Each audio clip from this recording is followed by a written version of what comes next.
Hello dear students, welcome to the next edition of Chemical Kinetics chapter. I hope you guys are doing great and following the Chemical Kinetics chapter series.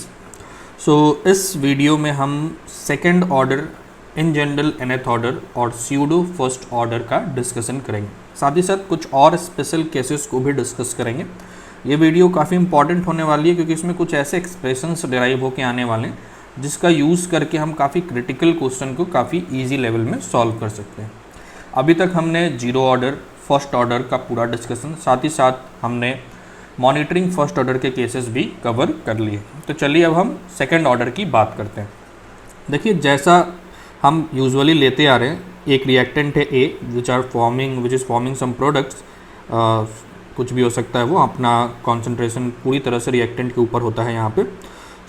यहाँ पे अगर हम देखें, initial concentration को C0 लिया, आप CA0 भी ले सकते हैं जो हम यूज़ करते आ रहे हैं। After T time C0 minus X, और इसी को हमने CT मान लिया है और ये कुछ x बना रहा है, ठीक है। डिफरेंशियल रेट लॉ एक्सप्रेशन जो है वो यहाँ पे क्योंकि सेकंड ऑर्डर है तो हम लिखेंगे rate is proportional to concentration of A to the power 2। अब यहीं से हम यहाँ पे आगे बढ़ते हैं। रेट को हम minus concentration of A by dt लिख सकते हैं, is equal to some rate constant into A to the power 2। ये डिफरेंशियल रेट लॉ हो गया इसका। अब हम क्या करते हैं, A टू द पावर 2 को नीचे ले आते हैं, ठीक है। नीचे ले आके dt को उधर भेज दिया हमने, सो दैट हम इसको ईजिली इंटीग्रेट कर पाएँ, ठीक है।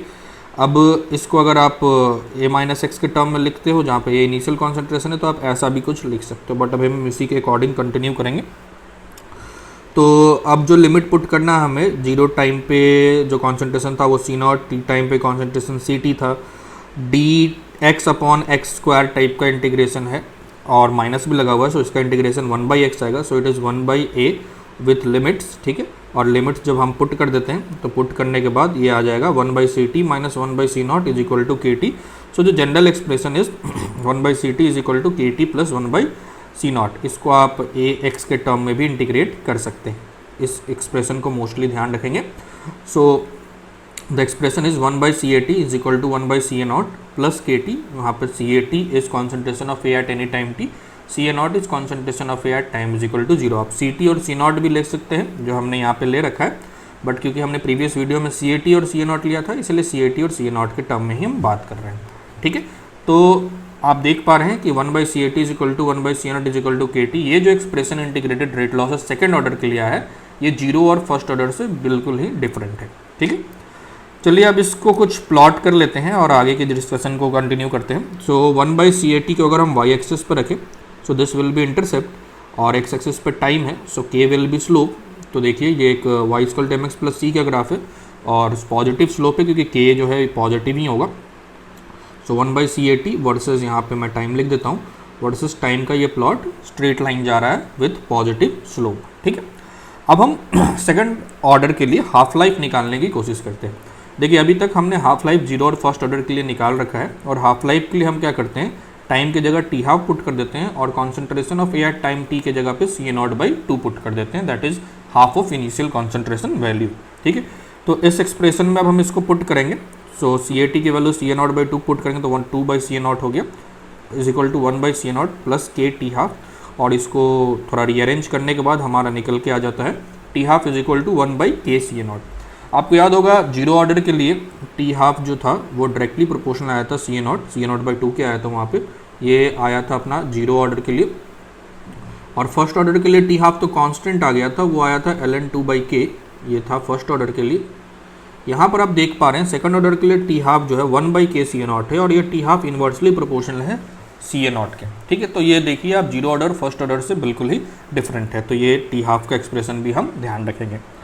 चलिए इनकी कुछ स्पेशल केस को डिस्कस कर लेते हैं, जैसा हमने स्पेशल केसेस जीरो और फर्स्ट ऑर्डर में भी डिस्कस किया है। जिसमें पहला स्पेशल केस हमेशा ये होता है कि अगर रिएक्टेंट के आगे कोई कोफिशिएंट लगा दिया जाए तो क्या होगा। तो रेट एक्सप्रेशन जब हम लिखेंगे तो यूजुअली जैसा हम पहले करते आ रहे हैं, k को जो भी कोफिशिएंट है उस कोफिशिएंट टाइम्स मल्टीप्लाई करके रिप्लेस कर देते हैं। तो यहाँ पे 3 है तो k को 3k से रिप्लेस कर देंगे। So 1/CT is equal to 1/C0, k की जगह 3KT लिख देंगे। T हाफ भी 1/KCA0 की जगह 1/3KC0 हो जाएगा, ठीक है, ओके। अब एक और केस आया था जो हमने फर्स्ट ऑर्डर में भी डिस्कस किया था कि अगर रिएक्टेंट एक से ज़्यादा हो तब क्या करेंगे। तो देखिए रिएक्टेंट मान लो यहाँ पे 2 हैं और उसके आगे कुछ कोएफिशिएंट भी हमने लगा दिया है, और रेट एक्सप्रेशन जो है वो k a⁴ और b⁴ है, जिससे अपने को समझ में आता है कि इसका ओवरऑल ऑर्डर जो है, ओवरऑल ऑर्डर इसका स्टिल 0 + 2 करके 2 ही आ रहा है, इसलिए हम इसको सेकंड ऑर्डर के अंदर डिस्कस कर रहे हैं। ठीक है, अब अपने को कैलकुलेट करना है कॉन्सेंट्रेशन ऑफ ए और B at a function of time और हाफ लाइफ ऑफ ए और बी अंडर गिवन कंडीशन। साथ ही साथ हमें ये पता करना है कि कंडीशन जब हाफ लाइफ इक्वल होगा उसके कंडीशन क्या होने वाले हैं। ऐसा क्वेश्चन कई बार डायरेक्टली पूछा गया है। तो देखिए, इस टाइप के क्वेश्चन के लिए अपने को क्या करना है, अपने को इंडिविजुअली डील करना है। देखिए मैं यहाँ पे थोड़ा सा अलग से लिख देता हूँ, 2a + 3b से प्रोडक्ट्स बना रहे हैं हम। t = 0 पे हमने a माना था, इधर b माना था। t = t टाइम पे a - 2x अगर होगा तो b - 3x होगा, ये आपको पता है। ठीक है, तो हम इंडिविजुअली a के लिए अलग से लिख देंगे, b के लिए अलग से काम कर सकते हैं। ठीक है, a के टर्म में ये ऑर्डर 2 है, तो a के लिए पहले काम करना ज़्यादा ईजी है। देखिए a के टर्म में ऑर्डर 2 है, तो a के टर्म में हम लिख सकते हैं 1/CAT = 1 initial concentration A plus k की जगह 2kT लिख दिया। ठीक है, और CAT की वैल्यू आप लिख सकते हैं a माइनस, यहाँ पे हमने 2x लिखा है, आप इसको x भी ले सकते हैं। तो जैसा यहाँ पर हम उसी टर्म्स में बात कर लेते हैं, बेटर होगा कि हम यहाँ पे भी x से कर लें। तो x कर लेते हैं हम यहाँ पे। देखिए अगर हम यहाँ पे x करेंगे सो ये x होगा, तो ये हो जाएगा b - 3x/2। ठीक है, क्योंकि जो इनका रेशियो है वो 2:3 आना चाहिए, तो आ रहा है। तो अब जैसे ही ये एक्सप्रेशन आया अपने को, तो यहाँ से हम इंटीग्रेट कर x की वैल्यू निकाल सकते हैं, और CBT अगर निकालना हो तो b - 3x/2 हो जाएगा। देखिए यहाँ से तो x की वैल्यू पुट कर देंगे तो CBT निकल जाएगा। T½ जो है, क्योंकि a के रिस्पेक्ट में ये जो पर्टिकुलर रिएक्शन है वो सेकंड ऑर्डर है, तो 1/CA0 × k लिखते हैं। CA0 k की जगह अब 2k आ जाएगा, तो 1/2a जो है CA0 है, यहाँ पे 1/2ak हो जाएगा। ठीक है, condition for equality of half life will be done only if a and b का रेशियो 2/3 है। आप इसको थोड़ा सॉल्व करिए और बताइए ये कैसे आया। ये आपके लिए क्वेश्चन यहाँ पे लेफ्ट किया गया है। इसको करने का सिंपल सा तरीका है, आप हाफ लाइफ a का तो निकाल ही चुके हैं, b का आप यहाँ से निकाल लेंगे और फिर रेशियो लेके देखेंगे, वेरीफाई करेंगे कि ये वैल्यू आ रही है कि नहीं आ रही है। ठीक है, चलिए एक और स्पेशल केस की बात करते हैं जिस पे क्वेश्चन काफ़ी आता है। कई बार ये क्वेश्चन डायरेक्टली इन सारे स्पेशल केस से आ जाता है, तो ये सारे special case as a question के फॉर्म में आपको मिलेंगे। तो मैं आपको तरीके बता रहा हूँ कि इन्हें सॉल्व कैसे करना है। देखिए इस केस में अपने पास a और b 2 डिफरेंट रिएक्टेंट हैं, और जो रेट एक्सप्रेशन है वो a के रिस्पेक्ट में पावर 1, b के रिस्पेक्ट में 1 है। दैट मीन्स नेट वैल्यू तो ओवरऑल ऑर्डर जो है, ओवरऑल ऑर्डर की अगर हम बात करें तो वो 2 आ रही है, 1 + 1, बट इंडिविजुअली ये फर्स्ट ऑर्डर है ईच के रिस्पेक्ट में। तो चलिए काम करते हैं। देखिए इंडिविजुअल काम करेंगे हम अलग अलग। इनिशियली इसका कॉन्सेंट्रेशन कुछ a और इसका कुछ b मान लिया हमने। t = t टाइम पे कोएफिशिएंट नहीं है कुछ, तो a - x b - some x कर देंगे, और अगर कुछ लगा हुआ रहेगा जैसे पिछले केस में था तो हम उसी के रेशियो में काम कर लेंगे। ठीक है, तो अब देखिए क्या मैं यहाँ पे ऐसा लिख सकता हूँ कि rate = k concentration of a × concentration of b, क्योंकि यही एक्सप्रेशन दिया हुआ है अपने को। ठीक है, और रेट के लिए रिएक्टेंट के टर्म में हम लिख सकते हैं minus concentration of a/dt = k concentration of a concentration of b। जी बिल्कुल लिख सकते हैं, और यही चीज़ देखिए हमने यहाँ पे लिखी है, और अब यहाँ से इंटीग्रेशन चालू करेंगे। ठीक है, अब कॉन्सेंट्रेशन ऑफ a और b की वैल्यू a - x और b - x यहाँ पे हमने पुट कर दी है। ठीक है, और डिफ्रेंशिएट करेंगे तो a कांस्टेंट टर्म है, तो ये वैल्यू कुछ tx/a - x × b - x k dt आ गया। अब इसका अगर इंटीग्रेशन करना हो तो पार्शियल फ्रैक्शन का यूज़ करते हैं। आई होप आपने इंटीग्रेशन इतना पर रखा होगा। तो पार्शियल फ्रैक्शन को यूज़ करके a - b को बाहर ले गए और कुछ इस टाइप का एक्सप्रेशन आ चुका है, और फिर फाइनली इसको इंटीग्रेट किया हमने, लिमिट वगैरह पुट किया। लिमिट देखिए कुछ इस तरह से पुट कर रहे हैं, t = 0 पे x की वैल्यू 0 थी, यहाँ पर x का लिमिट आएगा, और t = t पे x की वैल्यू x हो गई है। ठीक है, फिर ये लिमिट वगैरह पुट करके इंटीग्रेट करने के बाद ये एक्सप्रेशन कुछ इस तरह से आ जाता है, kt = 1/b - a ln a अगर आया तो b - x, b अगर आया तो a - x। ऐसे आप याद भी रख सकते हैं इसको। ठीक है, तो ये एक्सप्रेशन जो है ये थोड़ा मोड़ा फर्स्ट ऑर्डर से हल्का चलता मिलता जुलता है, बट एग्जैक्टली वैसा नहीं है। अब देखिए इसमें एक स्पेशल केस की बात कर रहे हैं, ये स्पेशल केस बड़ा ही इंपॉर्टेंट है। अगर b a से बहुत ज़्यादा है, b a से ज़्यादा का मतलब क्या है, b यहाँ पे क्या था, concentration of b। Concentration of b जो है a के कॉन्सेंट्रेशन से काफ़ी ज़्यादा है, मतलब हम एक ऐसे सेकंड ऑर्डर रिएक्शन की बात कर रहे हैं जिसमें इंडिविजुअली वो एक दूसरे के फर्स्ट ऑर्डर के टर्म में थे, और किसी एक रिएक्टेंट का कॉन्सेंट्रेशन दूसरे से बहुत ही ज़्यादा है, तो बी अगर दूसरे ए से काफ़ी ज़्यादा है तो बी माइनस ए को मैं ऑलमोस्ट बी लिख सकता हूँ, साथ ही साथ बी माइनस एक्स को भी ऑलमोस्ट बी लिख सकता हूँ, ठीक है, क्योंकि बड़ी वैल्यू से छोटी वैल्यू घटाएंगे तो कुछ खास फर्क पड़ेगा नहीं। और ये सारी वैल्यू जब यहाँ हम पुट करते हैं तो ये कन्वर्ट हो जाता है K T is equal to 1/b ln a/a minus X. और ज़रा ध्यान से देखिए, ये जो चीज़ है ये एक्चुअली आप b को इधर भेज दीजिए, फिर ये के बी टी कुछ आ जाएगा और इसके लिए कांस्टेंट टर्म जनरल के डैश हम लिख देंगे, के dash T ln a/a minus x. ये एक्चुअली फर्स्ट ऑर्डर का एक्सप्रेशन है, अगर आपको याद होगा तो इसी टाइप का एक्सप्रेशन फर्स्ट ऑर्डर में डिराइव किया था। तो ये देखिए सेकंड ऑर्डर का रिएक्शन फर्स्ट ऑर्डर का एक्सप्रेशन दे रहा है, इसलिए इसको स्यूडो फर्स्ट ऑर्डर कहते हैं और के डैश को pseudo first order rate constant कहते हैं। स्यूडो टर्म आपको पता है, जैसे फिजिक्स में आपने स्यूडो फोर्स पढ़ा होगा, जो एक्चुअल रियलिटी में नहीं होता बट एक मैथमेटिकल टूल है सॉल्व करने का। उसी तरह से यहाँ पे स्यूडो का कहीं ना कहीं फॉल्स टर्म्स में है। स्यूडो का मतलब देखने में तो ये एक्चुअली फर्स्ट ऑर्डर की तरह एक्सप्रेशन दे रहा है, बट एक्चुअली ये है सेकेंड ऑर्डर, ठीक है। अब इसके कुछ फेमस रिएक्शंस अपने को ध्यान रखने हैं, जैसे काफ़ी फेमस एग्जांपल है स्यूडो फर्स्ट ऑर्डर रिएक्शन का। जैसे पहला hydrolysis of Easter. Hydrolysis of Easter जब आप करते हैं तो रेट जो है ईस्टर और ये रहा ईस्टर और वाटर के प्रोपोर्शनल होता है, 1:1 पावर होते हैं इंडिविजुअल इसके। बट यहाँ पर जो वाटर एज अ सॉल्वेंट है तो ये जो चीज़ होती है ये एक्सेस में होती है, बहुत ज़्यादा अमाउंट होता है इसका, इसीलिए इसको ऑलमोस्ट के डैश पावर इनटू ईस्टर का कॉन्सेंट्रेशन लिख सकते हैं, जो फर्स्ट ऑर्डर का एक्सप्रेशन आ जाता है और इसका हाफ लाइफ वगैरह फर्स्ट ऑर्डर के एक्सप्रेशन से निकाल सकते हैं। के डैश स्यूडो फर्स्ट ऑर्डर का रेट कांस्टेंट हो जाएगा। तो ये second order reaction first order की तरह बिहेव करता है। उसी तरह हाइड्रोलिसिस ऑफ सुक्रोज भी एक स्यूडो फर्स्ट ऑर्डर रिएक्शन है, तो आप इनका एग्जाम्पल जरूर ध्यान रखिए, ठीक है। चलिए अब थोड़ा हम फिजिकल कंपैरिजन कर लेते हैं जीरो ऑर्डर, फर्स्ट ऑर्डर और सेकंड ऑर्डर का। जीरो ऑर्डर, फर्स्ट ऑर्डर और सेकंड ऑर्डर का फिजिकल कंपैरिजन का मतलब क्या है। देखिए जीरो ऑर्डर में मैंने आपको फिजिकल कंपैरिजन करके बताया था, यहाँ पे देखते हैं क्या है। तो हमें ये पता है कि जीरो ऑर्डर में हाफ लाइफ जो होती है वो कॉन्सेंट्रेशन के और इनिशियल कॉन्सेंट्रेशन के डायरेक्टली प्रोपोर्शनल होती है, जबकि फर्स्ट ऑर्डर के लिए हाफ लाइफ कांस्टेंट है और सेकंड ऑर्डर के लिए हाफ लाइफ जो है वो इन्वर्सली प्रोपोर्शनल है इनिशियल कॉन्सेंट्रेशन के, ठीक है। सो मान लेते हैं हम t इज इक्वल टू 0 पे इनिशियल कॉन्सेंट्रेशन तीनों का 100 मोलर है, ठीक है, और तीनों का हाफ लाइफ भी हमने 10 मिनट मान लिया है इनिशियली, ठीक है। अब देखिए 10 मिनट बीतने के बाद ये सब 50-50 हो जाएंगे क्योंकि हाफ लाइफ 10 मिनट है, ठीक है, कॉन्स्ट सबके लिए इक्वल माना है हमने। अब बात आती है कि आगे क्या होगा। तो देखिए अब आगे जब आप बढ़ेंगे तो सबके लिए डिफरेंट तरीके से काम होने वाला है। कहने का मतलब ये है कि जीरो ऑर्डर के लिए बिल्कुल डिफरेंट तरीके से रिएक्शन आगे बढ़ेगा। जैसे जीरो ऑर्डर के लिए कॉन्सेंट्रेशन ऑफ ए के डायरेक्टली प्रोपोर्शनल है हाफ लाइफ। इसका मतलब ये हुआ कि जैसे ही आप यहाँ से यहाँ पहुँचे तो कॉन्सेंट्रेशन आधा हो गया, तो हाफ लाइफ भी आधा होना चाहिए। तो देखिए 50 से 25 जब आप जाते हैं तो हाफ लाइफ भी आधा हो जाता है और ये 5 मिनट हो जाता है। इसको ज़रा ढंग से समझिएगा। फंडा यहाँ पे बहुत ही सिंपल है। फंडा बस ये है कि जिस तरह की प्रोपोर्शनैलिटी ये रख रहा है विथ इनिशियल कॉन्सेंट्रेशन, उसी टर्म्स में हाफ लाइफ भी चेंज हो रहा है, ठीक है। अब जरा देखिए कि इसके बाद हाफ लाइफ फिर आधा होगा क्योंकि कॉन्सेंट्रेशन इनिशियल अब 25 होगा इसके लिए, और इससे जैसे ये 12.5 जाएगा तो अब 5 मिनट का आधा मतलब 2.5 मिनट में घटेगा।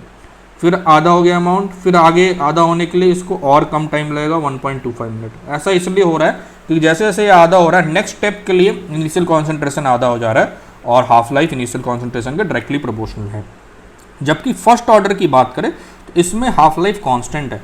मतलब ये कि 10 मिनट में 50 होता है तो अब 50 से 25 में भी इसको 10 ही मिनट का टाइम लग रहा है क्योंकि इनिशियल कॉन्सेंट्रेशन इसके लिए 50 से उससे कोई लेना देना नहीं है। अब इसका ये कांस्टेंट वैल्यू है। आगे जाने के लिए भी 10 मिनट लग रहा है, उसके आगे जाने के लिए भी 10 मिनट लग रहा है। इसी तरह से ये आगे चलते रहेगा और इन्फिनाइट टाइम तक चलते रहता है, ठीक है। जबकि सेकंड ऑर्डर के लिए अगर आप बात करेंगे तो सेकंड ऑर्डर के लिए आप देख सकते हैं कि 10 मिनट में ये 50 हो गया और यहाँ पे हाफ लाइफ इन्वर्सली प्रोपोर्शनल था कॉन्सेंट्रेशन ऑफ ए के लिए। तो अगला हाफ होने के लिए जो है वो क्योंकि हाफ लाइफ जो है वो इन्वर्सली प्रोपोर्शनल है तो ये 10 मिनट से बढ़ के 20 मिनट हो जाएगा। ऐसा क्यों हुआ? तो देखिए इन्वर्सली प्रोपोर्शनल है तो अगर कॉन्सेंट्रेशन आधा होता है तो हाफ लाइफ डबल हो जाता है। उसके आगे फिर से कॉन्सेंट्रेशन आधा हुआ तो हाफ लाइफ 20 मिनट का डबल, मतलब अब ये 40 मिनट, उसके आगे 80 मिनट, ठीक है, और इसी तरह से ये इन्फिनिटी तक जाएगा। जबकि ये कुछ टाइम के बाद रुक जाएगा, ठीक है, क्योंकि अगर 10 मिनट हाफ लाइफ है तो नेट जैसे t = 20 मिनट हो जाएगा तो ये 0 हो जाएगा। तो आप देख सकते हैं यहाँ पे टाइम जो है धीरे धीरे कम हो रहा है, इसलिए कन्वर्जिंग है और फाइनली जाकर रिएक्शन रुकेगा। जबकि इसमें तो टाइम कांस्टेंट और इसमें टाइम बढ़ रहा है, तो ये इन्फिनाइट टाइम तक चलेंगे ये रिएक्शन। आई होप आपको चीज़ें क्लियर हो रही होंगी। ठीक है, चलिए आगे बढ़ते हैं। अब हमने देखो first order, zero order, second order की बात कर ली, और अब हम इन जनरल nth ऑर्डर, क्योंकि अगर थर्ड ऑर्डर फोर्थ ऑर्डर ऐसे करके हम हर एक को तो याद नहीं रखेंगे, तो इन जनरल nth ऑर्डर के लिए एक्सप्रेशन डराइव कर लेते हैं। तो a2 product rate is proportional to k a to the power n, इसी टाइप के एक्सप्रेशन के लिए हम डराइव कर रहे हैं। ठीक है, t इक्वल टू 0 पर कुछ c नॉट मान लो या ca नॉट मान लो, जैसा आपका मन है। So rate is minus dca by dt is equal to k into concentration of a to the power n। ठीक है, अब इसको जरा नीचे ले आके इंटीग्रेट कर सकते हैं। तो ये देखो, ये इंटीग्रेशन ईजी है क्योंकि dt by X to the power n type का है। बस जरा आप लिमिट पे ध्यान दें कि t इज इक्वल टू 0 जब था तो कॉन्सेंट्रेशन ऑफ a जो है c नॉट था, t इक्वल टू टी पे CAT हो गया। सिंपल सा लिमिट है, पुट करेंगे और जैसे ही इसको इंटीग्रेट करके सॉल्व करेंगे तो ये कुछ इस टाइप का एक्सप्रेशन आएगा। और मैं सजेस्ट करूँगा ये एक्सप्रेशन आप याद रखिए, याद रखना मुश्किल नहीं है। It is 1 by n minus 1 1 by CAT to the power n minus 1 minus 1 by CA not to the power n minus 1 is equal to KT। तो n माइनस वन हर एक एक्सप्रेशन में कॉमन सा दिख रहा है।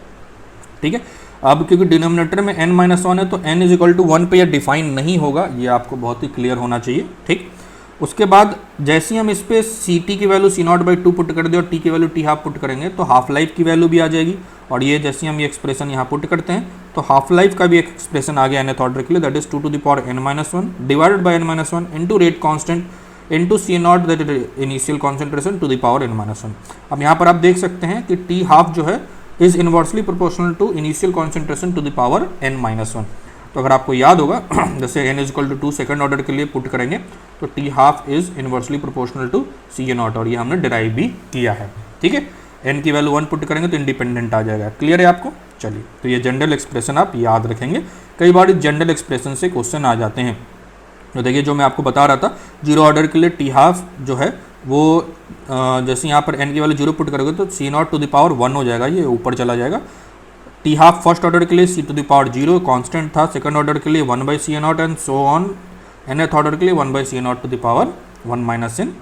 ये 1 माइनस n एक्चुअली इसलिए लिखा हुआ है क्योंकि ये डायरेक्टली प्रोपोर्शनल है, इन्वर्सली में रहता तो 1 by CA not to the power n minus 1 होता। ठीक है, चलिए, तो देखिए कई बार इस हाफ लाइफ पे बेस्ड ग्राफिकल क्वेश्चन भी आते हैं। जैसे देखिए, हाफ लाइफ का एक्सप्रेशन हमने यहाँ पे ड्राइव कर लिया था, that is T half is equal to 1 by n minus 1 2 to the power n minus 1 minus 1 upon CA not to the power n minus 1 into rate constant. अब जरा आप ढंग से देखेंगे तो T half is inversely proportional to 1 by CA not to the power n minus 1, बाकी सारे terms तो कांस्टेंट है यहाँ पे। ठीक है, तो हम इसको कुछ ऐसे लिख सकते हैं, T half is equal to some k dash, कोई कांस्टेंट टर्म आ गया, into 1 by CA not to the power n minus 1। ठीक है, इस प्रोपोर्शनैलिटी को हटा के कांस्टेंट लिख दे। ये कांस्टेंट एक्चुअली नहीं कि कुछ मल्टीपल वगैरह से निकल के आएगा। अब हम लॉग ले लेते हैं, बेस 10 ले लेना नहीं, जो लेना है आप ले लीजिए, कोई भी नेचुरल लॉग या फिर बेस 10 भी ले सकते हैं। तो लॉग बेस 10 मान लो ले लिया हमने, log T half is equal to log k n minus 1 power में तो आगे आ जाएगा n minus 1 log 1 by CA not, और 1 बाई CA नॉट को ऊपर ले आया तो माइनस आ गया, तो इसलिए 1 माइनस n हो गया। तो एक्सप्रेशन आ गया अपने पास, log T half is equal to log k dash 1 minus n log CA naught. तो अगर ग्राफ में बनाओ log T half versus log CA naught, IIT ने इस टाइप के क्वेश्चन पूछे हैं, तो देखिए ये y is equal to mx plus c का ग्राफ है, जिसमें c जो है लॉग k डैश होगा, स्लोप 1 माइनस n है, यहाँ पर n क्या है ध्यान रखिएगा, ये n यहाँ पे ऑर्डर है। ठीक है, और ये टर्म x हो गया अपना। तो यहाँ पर आप देखो दो तरह के ग्राफ आएंगे, 1 माइनस n अगर n की वैल्यू लेस देन 1 होगी तो स्लोप पॉजिटिव होगा और इस तरह का ग्राफ आएगा, और अगर n की वैल्यू ग्रेटर देन 1 होगी तो स्लोप नेगेटिव होगा, तो इस तरह का ग्राफ आएगा। तो डिपेंडिंग अपॉन ऑर्डर डिफरेंट तरह के ग्राफ आएंगे। ठीक है, तो इस पर बेस देखिए इस पे बेस क्वेश्चन रेगुलर बेसिस से पूछे जाते हैं। एक क्वेश्चन हम यहाँ पे कर लेते हैं। इस क्वेश्चन में कह रहा है find order of reaction from the graph, और ये ग्राफ जो है log T half versus log CA not है, तो ये एक्चुअली यही वाला ग्राफ है। अब log T half versus log CA not का ग्राफ का जो स्लोप है वो देखो यहाँ पे -2, ये डिक्रीजिंग स्लोप है, और डिक्रीजिंग होने का मतलब पक्का n ग्रेटर देन 1 का केस होगा, और स्लोप की वैल्यू क्या होती है 1 माइनस n, और इसकी वैल्यू -2 है, तो यहाँ से हम निकाल सकते हैं कि n की वैल्यू जो है वो 3 आ जाएगी। So the order will be 3। This is your simple answer. ठीक है, तो अगर आप इसको ध्यान रखेंगे तो बहुत ही ईजिली आ गया, नहीं तो फिर आपको प्रॉपरली इसको डिराइव करके एक्सप्रेशन बना के और उस तरह से निकालना पड़ता, तो वो भी कर ले तो आप इंटेलिजेंट फॉर्म में करेंगे तो बहुत ईजिली सॉल्व हो जाएगा। ठीक है, तो इस तरह से ग्राफिकल क्वेश्चन भी पूछे जाते हैं nth ऑर्डर के केसेस के लिए। सो इन जनरल जितने भी इंटीग्रेटेड रेट फॉर्म के केसेस थे वो हमने डिस्कस कर लिए हैं, ठीक है। अब फर्दर के क्लासेस में हम rate dependency, rate constant dependency, collision theory और बाकी सारी चीज़ों के बारे में डिस्कस करेंगे। ऑर्डर निकालने के और कितने तरीके होते हैं उस पर भी बात करेंगे, ठीक है। All the best, thank you very much.